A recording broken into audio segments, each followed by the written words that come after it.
Hi guys, in this Blender tutorial I will show you one hard surface modeling trick which can solve your shading problems. Shift A, Mesh, add a cube, go to the edit mode, select this edge and Ctrl B, add bevel on it. Select these spaces and delete them. Go to the modifier, add modifier, generate and add solidify modifier. Add a little thickness like this. Then Shift A, Mesh, add a cylinder, and I'm going to add a 24 word cylinder. S, Shift Z, scale it down a little bit, and S and Z, scale it along the Z axis. Select these two objects and Shift Cube and use the Boolean operation difference.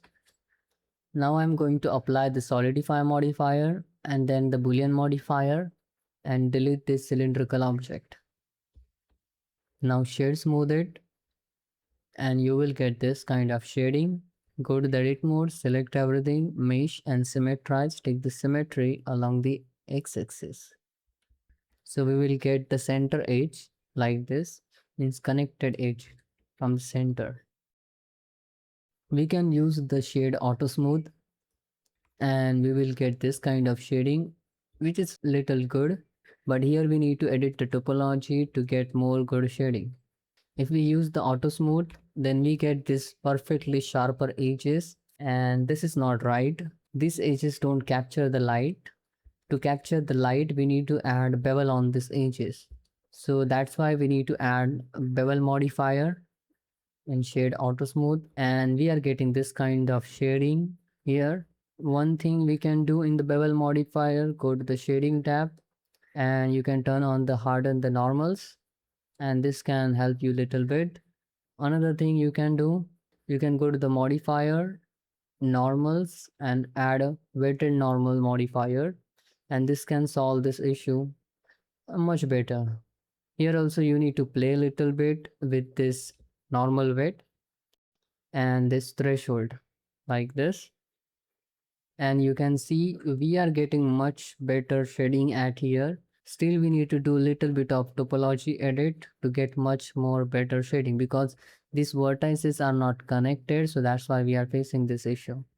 I'm going to select this object and shift it to duplicate it and take it here. On this object I have this shade auto smooth modifier, here you can see, and on this object I'm going to delete this modifier.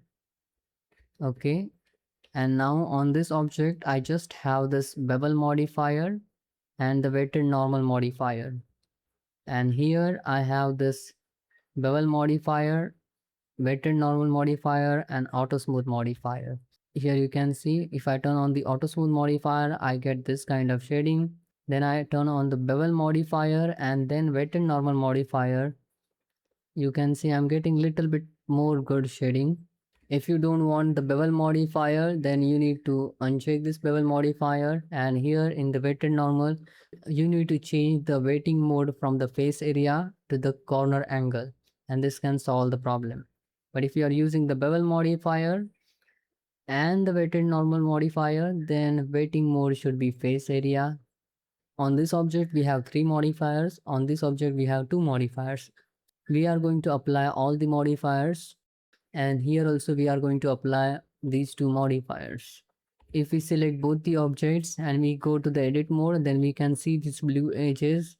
These edges are the sharper edges, and sharper edges helps us to keep the shading good.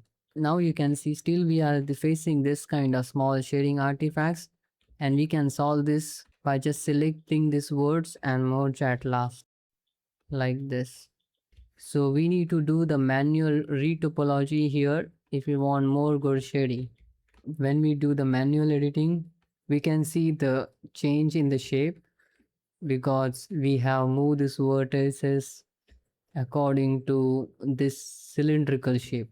And here you can see we have the proper horizontal edges like this, and that's why this curve shape is proper and the cylindrical shape is also proper, just we are getting this kind of shading problems. You can't see this kind of shading problems from the far distance, and with the texture you can't even see this kind of small shading issue. So you can use this shading techniques to solve your shading problems. So that's it for today. Thanks for watching. If you like this tutorial, then hit the like button and subscribe to our YouTube channel. Bye bye. See you next video. Take care.